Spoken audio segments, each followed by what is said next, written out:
ఎలా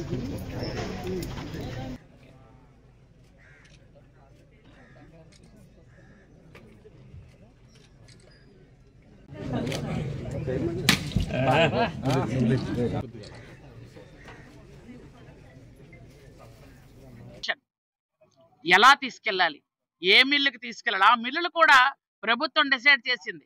సాలూరు వాళ్ళని తీసుకెళ్లి కురపాము, పాచిపంట వాళ్ళని తీసుకెళ్లి పాలకొండ, ఇలా ఏదో సంబంధం లేకుండా ఆయన పరిపాలన ఎలాగైతే సంబంధం లేకుండా ఉండేదో ఇవి కూడా సంబంధం లేకుండా ఉండేవి. ధాన్యం పాచిపంటలో ఒక రైతు తీసుకెళ్లి పాలకొండలో ఇవ్వాలట, సాలూరులో ఉన్న ఒక రైతు తీసుకెళ్లి కురపాంలో ఇవ్వాలి.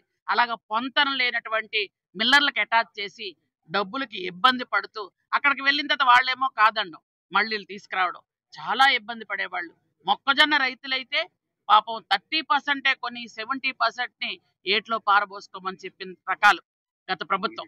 అలాగే ఇంకా పత్తి కొనుగోలు కేంద్రాలు అయితే పత్తిని ఎంత దారుణంగా పోస్ట్ మార్టం చేసేవాళ్ళంటే అసలు ఒక్క గ్రాము కూడా కొనేవాళ్ళు కాదు.